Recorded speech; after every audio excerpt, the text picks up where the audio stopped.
The attack on Pearl Harbor on December 7, 1941, shocked the U.S. out of its pre-war isolationism and marked its formal entry into the war. This was a major turning point of World War II, for the U.S. would help turn the tide of the war in favor of the Allies. This would ultimately lead to the surrender of Germany and Japan and the end of World War II.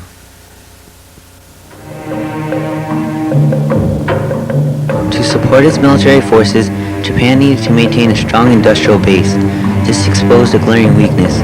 Japan lacked sufficient natural resources and was dependent on the United States for raw materials such as oil. But mounting political tensions with the United States over the 1937 invasion of China threatened the flow of raw materials to Japan. By 1940, most of Europe except for Great Britain and the Soviet Union had fallen under the German onslaught. This left many European colonies in Asia vulnerable. Seeing an opportunity to reduce its dependence on the U.S., Japan made plans to seize Southeast Asia for its important raw materials. In September 1940, Japan sided with Germany and Italy and signed an alliance called the Tripartite Pact. While officially neutral, the U.S. increased military aid to Great Britain and China, two countries at war with Germany and Japan. Despite what was happening to its allies in Europe and Asia, why did the United States maintain its neutrality? We discovered from our research and interviews that many Americans had chosen isolationism in order to prevent the country from getting involved in another destructive war such as World War I. This country, at that time, our Congress was made up of many isolationists, if you will. They were against building up our military. They did not want to send war materials to Europe, to Great Britain, and the like. The country was definitely against going to war. Japan knew that the U.S. Pacific Fleet was the only force capable of stopping their plans, so Commander of the Imperial Fleet, Admiral Irizuku Yamamoto, began developing plans for an attack on the U.S. fleet in Pearl Harbor. His goal was to cripple the U.S. Pacific Fleet for at least 18 months, so that Japan could conquer Southeast Asia and secure badly needed raw materials. In July 1941, Japan began their conquest of Southeast Asia. In response, the U.S. stopped all oil shipments to Japan and froze all Japanese assets in the United States. Japan considered this an act of war. On November 26th, the Japanese attack fleet commanded by Admiral Choichi Nagumo and consisting of 6 aircraft carriers and 19 other vessels secretly set sail for Hawaii. On November 27th, negotiations to prevent a war failed. U.S. forces in the Pacific were then put on alert. Admiral Kimmel, commander of the U.S. Pacific Fleet, and General Short, commander of Army units in Hawaii, received a warning, but failed to heed the warning because Pearl Harbor was not mentioned as a possible target. On the morning of December 7th, U.S. codebreakers had intercepted and deciphered a message sent by Japan to its embassy in Washington, D.C. The message made it evident that a Japanese attack was imminent, but where? A message to "Be on alert" was sent to Hawaii by Western Union when atmospheric static made communication with Hawaii impossible. Because of the delays, the alert would not arrive until noon Hawaiian time, 4 hours after the attack began. On December 7, 1941, the Japanese attack fleet was 230 miles north of Oahu. At 6:10 a.m. Hawaiian time, the Japanese fleet launched its first wave of 183 attacking aircraft. At 7:02 a.m., the first wave was spotted on radar. The operators reported their sightings to the duty officer, who tells them to disregard it after mistaking the aircraft for a flight of B-17s expected to arrive from the mainland. American forces were not in high state of alert and were taken completely by surprise.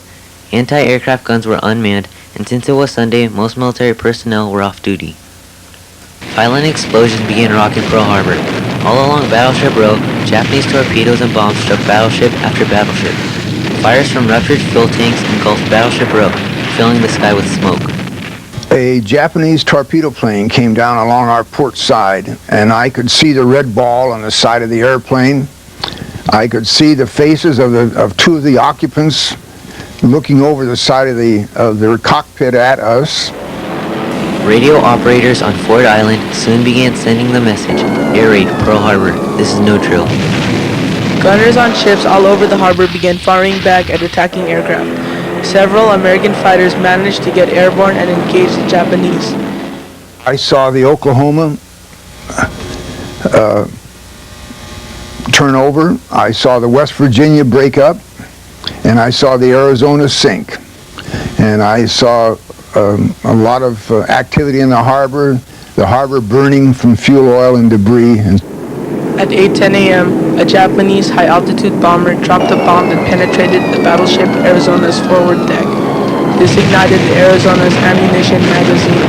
A tremendous explosion and fireball rocked the entire harbor, sinking the Arizona and killing 1,177 of its crew. I observed the Arizona blow up, and looking right at it. I seen the destroyer Shaw blow up in the floating dry dock. I observed water geysers 3 and 4 times as high as the fighting tops in the battleships along Battleship Row. At 8:55 a.m., the Japanese second wave of 168 aircraft began their attack. The attack ended at 9:45 a.m. Of the 70 ships in the harbor that morning, 8 battleships were damaged with 5 sunk.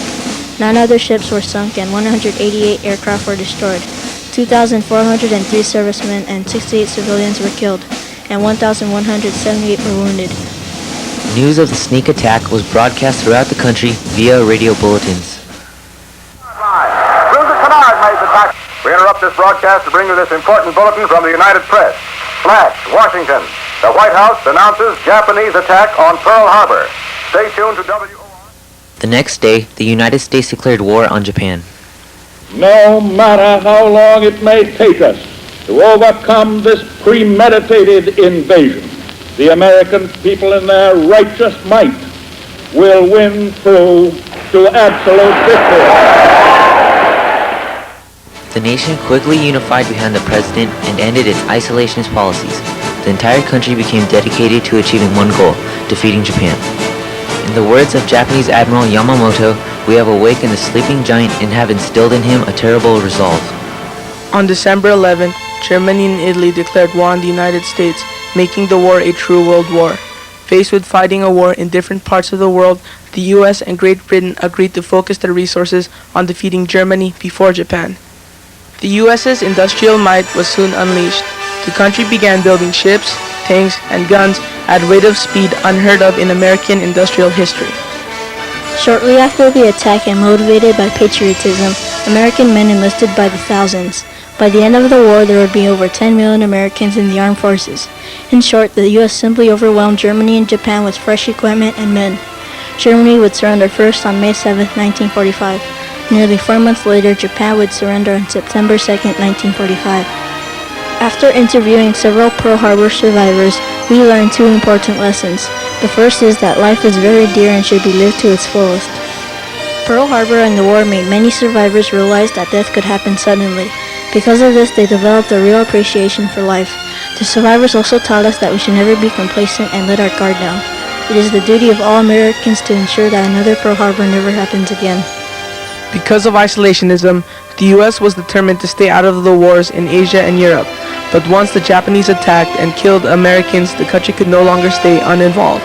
This was the turning point of World War II, for the country would unite to throw its entire industrial and military might into defeating Japan and Germany, thus turning the war in favor of the Allies. By unleashing the country's industrial and military potential, the U.S. transformed itself from a second-rate power to a military, political, and economic leader of the free world by the end of the war, a position the U.S. still maintains today. For this reason, you could view the Japanese attack on Pearl Harbor as a failure. The failure was not in the execution of the attack. The failure was on the part of the Japanese leadership to understand how the attack would unite the American people to defeat Japan. Had the Japanese won the war, the attack on Pearl Harbor would be viewed in a much different light.